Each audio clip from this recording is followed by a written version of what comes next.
C'est officiel, la génération Z est la seule génération à être moins intelligente que la précédente. Et c'est une première dans l'histoire, hein. En cause la télévision, les réseaux sociaux, le smartphone, et pour terminer, l'arrivée de l'IA. Dans cette vidéo, je vais vous montrer le niveau de bêtise que l'on a atteint avec ces nouvelles générations. En deuxième partie, je vais vous montrer les conséquences catastrophiques de cet abrutissement à l'échelle de la société et plus spécifiquement de l'économie. Je vais aussi vous démontrer que ce phénomène n'est malheureusement pas nouveau. Et ensuite, le plus inquiétant, je vais vous montrer que nous sommes tous, nous aussi, sur la pente de l'abrutissement. Même si vous êtes plus vieux et que vous vous croyez à l'écart, ce n'est malheureusement pas qu'un problème de jeunes. Enfin, pour terminer, je vais vous fournir quelques réflexions pour échapper à cette catastrophe. Commençons par le premier point. À quel point les nouvelles générations sont-elles devenues bêtes? Et pour illustrer ce point, prenons un cas d'école, ce tweet. Un tweet qui pose la question: comment les anciens étudiants faisaient-ils sans ChatGPT? Et les réponses sont révélatrices, hein. Les études avant étaient moins compliquées, et la réponse de l'auteur, c'est vraiment l'impression que j'ai. Quand je vois les projets que nous donnent les profs, je me dis que sans IA, c'est impossible. Et ce tweet illustre très bien le problème de nivellement par le bas, hein.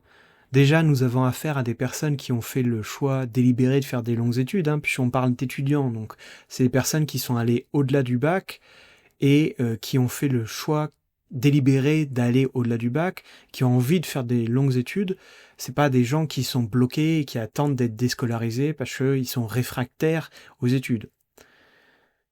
Et ces personnes-là trouvent que les tâches demandées sont tellement compliquées qu'ils peuvent pas imaginer que leurs prédécesseurs les faisaient sans IA. Mais ça veut dire quoi concrètement? Ça veut dire qu'ils ont plus les capacités cognitives pour les faire.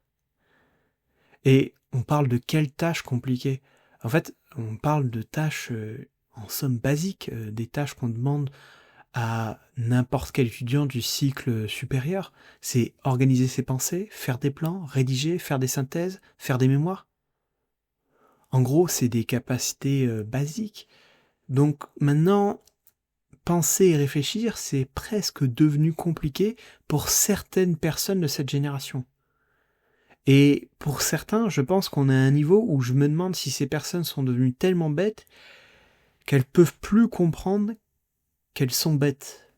Elles n'arrivent plus à cerner qu'elles sont moins intelligentes que certaines personnes.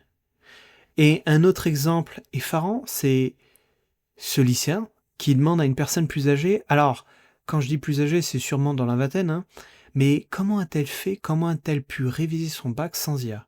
Voici la vidéo. T'avais pas l'IA, toi, au lycée? Non, j'avais pas du tout. Et comment l'IA. tu fais? Ah la vache, la Comment- question. Chez nous, nos devoirs ou quoi, je te jure que sans l'IA pour avoir le bac, vas-y, Mais je bien te sûr jure que- que c'est chiant. Et là aussi, hein, cette vidéo, elle me sidère parce que cette personne-là non plus n'arrive pas à s'imaginer qu'avant, les gens, quand ils révisaient leur bac, ils réfléchissaient longuement à leurs études, ils trouvaient pas la réponse tout de suite, voire ils la trouvaient pas, et ils devaient réfléchir longuement sur le problème. Peut-être s'ils étaient bloqués, avec un peu de chance, ils pouvaient appeler un ami qui pouvait leur expliquer ou demander de l'aide à leurs parents pour comprendre comment faire. Pour les nouvelles générations, réfléchir, c'est ça, c'est compliqué. Et ça devient une telle friction que c'est plus seulement difficile, c'est devenu presque impossible pour eux. Toute cette bêtise, cette crétinisation massive, franchement, moi, ça me terrifie. Car je me demande, qu'est-ce qu'on va faire d'eux? En fait, je parle pas uniquement de financer les retraites, hein. Mon problème, c'est plus profond que ça, c'est comment faire tourner une société avec des sots.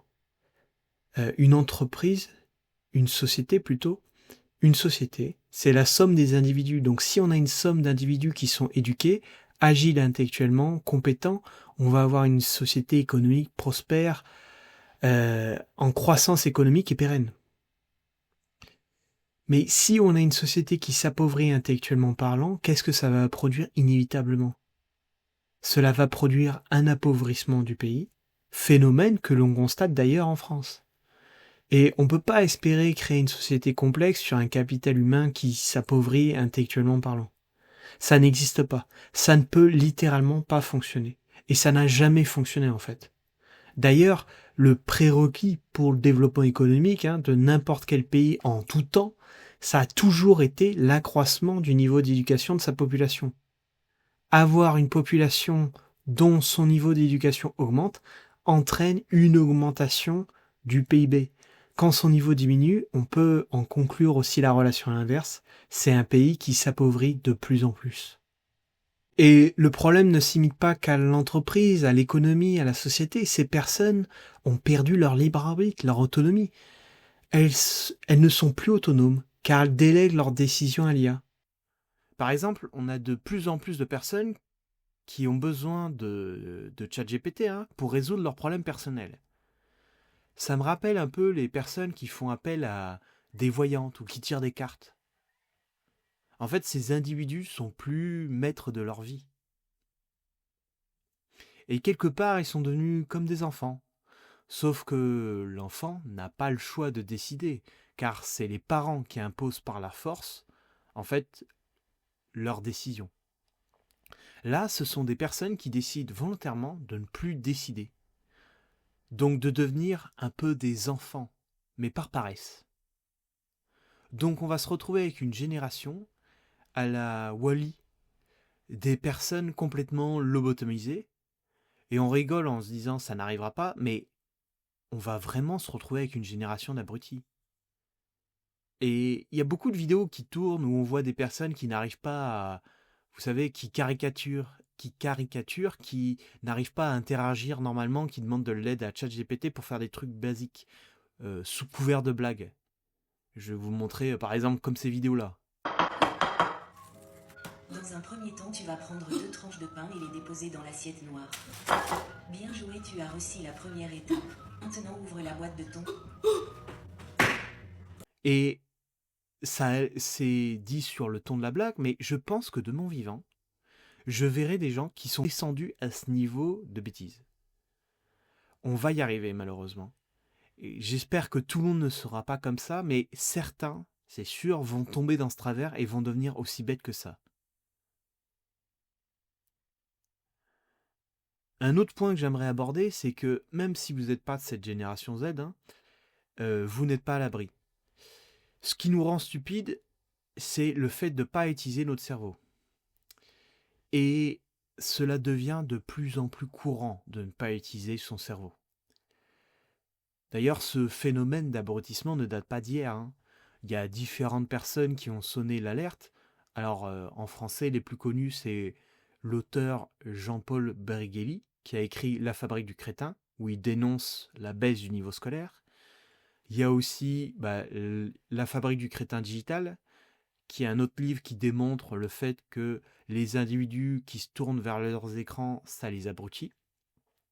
Et dernièrement, il y a la vidéo de Micode, La fabrique à idiots, qui parle de ce phénomène, mais avec l'usage des IA. Et le mécanisme d'abrutissement est en fait très simple. C'est en fait des individus, donc vous, moi, qui remplaçons de plus en plus des activités où l'on est intellectuellement actif par des activités de plus en plus passives intellectuellement. Et ça a commencé avec la télévision, où les gens ont commencé à consacrer une part de plus en plus importante de leur temps à regarder la télévision, qui s'est fait au détriment des autres activités. Avant l'introduction de la télévision, les gens passaient leur temps libre, du coup, soit à lire, à réfléchir, ou sinon à passer du temps avec les autres, donc à socialiser, à avoir des interactions sociales. Ça peut être jouer à des jeux, à faire des activités physiques, on va dire, comme du bricolage, du jardinage ou même du sport, qui est une activité quand même plus bénéfique qu'être passif devant un écran. L'abrutissement des gens se fait par 3 mécanismes. Le premier est l'augmentation du temps d'écran, où les gens sont constamment sur un écran. Donc, le deuxième est la détérioration du contenu, où le fond est devenu catastrophique, voire nul intellectuellement parlant. On regarde des émissions où les vidéos sont complètement bêtes. Et enfin, le troisième mécanisme est la dégradation du format. En plus du fond, le format des vidéos est devenu moins bon qu'avant pour le cerveau, en se raccourcissant de plus en plus. Alors le premier point, l'augmentation du temps d'écran. Aujourd'hui, un individu peut être du lever jusqu'à son coucher, être constamment sur son téléphone, qui était avant impossible. Et surtout, en plus d'être constamment sur son téléphone, il peut constamment regarder du contenu, parce qu'aujourd'hui, on produit assez de contenu pour qu'un individu puisse passer tout son temps sur son téléphone. On a la convergence de deux phénomènes, c'est-à-dire la possibilité à travers un écran, le téléphone, de rester constamment sur son écran, et on a aussi l'immensité de contenu qui est proposé pour que cet individu puisse passer tout son temps devant son écran. Pour ceux qui sont plus jeunes, remontons aux années 2000, à cette époque, la seule possibilité de passer du temps devant son écran était pendant vos loisirs chez vous. Vous étiez limité à un cadre bien particulier, il était impossible d'être H24 devant son écran. Vous ne pouviez consulter la télé que chez vous. Et non au travail, pas dans la salle d'attente du médecin ou dans les transports, et même à la maison. En fait, le temps d'écran était limité, puisqu'il fallait au moins trouver quelque chose qui vous intéresse. Parce que maintenant, on peut choisir librement sur Netflix, sur YouTube, le contenu qui nous intéresse. Mais à l'époque, c'était la télé qui diffusait un contenu qui était défini. Si ce contenu ne vous intéressait pas, du coup, vous le regardez pas. Donc en fait, il y a peu de temps, quand vous rentiez chez vous, regarder la télé, c'était quelque chose de plutôt rare, parce qu'il fallait trouver quelque chose qui vous intéresse. Deuxième point, c'est la détérioration du contenu, qui ne favorise pas le développement cognitif, très clairement. Les émissions deviennent de moins en moins qualitatives. Dans les années 70, tout ce qui était diffusé était sous l'autorité de l'État, ce qui garantissait de ne pas avoir des contenus complètement idiots. Alors, je suis pas un défendeur de l'État, mais il y avait un filtre. Et ce contenu s'est largement dégradé avec en premier temps la multiplication des chaînes privées, notamment dans les années 2000 avec l'apparition des premières téléréalités. Ensuite, il y a eu l'arrivée des plateformes comme YouTube où n'importe qui peut publier du contenu. Et quand je dis n'importe qui, c'est y compris des gens extrêmement bêtes, ce qui a conduit à un contenu des fois qui est d'une sottise incroyable, qui était indisponible pour les générations d'avant. Et le dernier point, c'est la dégradation du format. Les formats vidéo étaient beaucoup plus longs avant. Dans les années 70-80, on avait surtout des films, puis il est arrivé les séries de 20-40 minutes, suivies de vidéos YouTube de 10 minutes, et enfin, pour terminer, avec des TikTok de moins de 15 secondes. Et là, je vais faire une prédiction un peu flippante. À force de ne plus utiliser son cerveau, on va droit vers une épidémie de maladies liées au cerveau. Et je suis pas le seul à avoir cette intuition, à imaginer un tel scénario. D'ailleurs, par exemple, je vais prendre un commentaire de la chaîne Micode, qui lui aussi a eu cette intuition, même s'il a du mal à le formaliser. Et son intuition, c'est de faire un parallèle avec ce qui s'est passé à l'époque de la mécanisation et de la tertiarisation de l'économie. C'est un moment où on a arrêté de se servir de son corps, où justement la tertiarisation a explosé. Résultat, on a eu une épidémie de sédentarité et de problèmes cardiaques, de diabète, d'arthrose, car notre corps a dégénéré parce que on ne l'utilisait plus. Le corps humain est une belle machine. Si une fonction n'est pas utilisée, il fonctionne à l'économie, il la supprime. Et aujourd'hui, avec l'IA, on est en train de faire exactement la même chose, mais avec notre cerveau. Je ne sais pas ce que ça va donner, mais on pourrait s'imaginer des Alzheimer précoces, ou alors des risques de démence avant l'heure. On pourrait même s'imaginer dans un futur que des gens, pour lutter contre ça, ça serait peut-être un peu con, mais au lieu d'aller à la salle de sport, iraient à la salle d'entraînement du cerveau. On ferait exprès de faire des exercices de maths pour éviter de devenir trop con trop rapidement. Ça serait terrible, mais c'est un univers qui devient de plus en plus crédible au vu de la tendance qui s'amorce. Alors voilà, le message c'est faites attention aux IA, utilisez-les avec parcimonie et réfléchissez surtout à votre usage parce que cela peut jouer en votre défaveur. L'IA ne doit pas être une excuse pour la paresse intellectuelle absolue. Ça doit être un outil, mais ça ne doit pas justifier le fait de ne pas utiliser son cerveau, de ne rien faire et d'éviter absolument de fournir des efforts intellectuels. Si vous êtes jeune, je sais que c'est dur, car la tentation est énorme, la facilité est partout. Mais c'est exactement contre ça qu'il faut lutter. La paresse, c'est le mal de notre époque et vous êtes en plein développement cérébral, c'est maintenant que ça se joue. Si vous êtes plus âgé, ne vous croyez pas protégé, hein. Vous n'êtes pas à l'abri non plus, votre cerveau aussi a besoin d'entretien.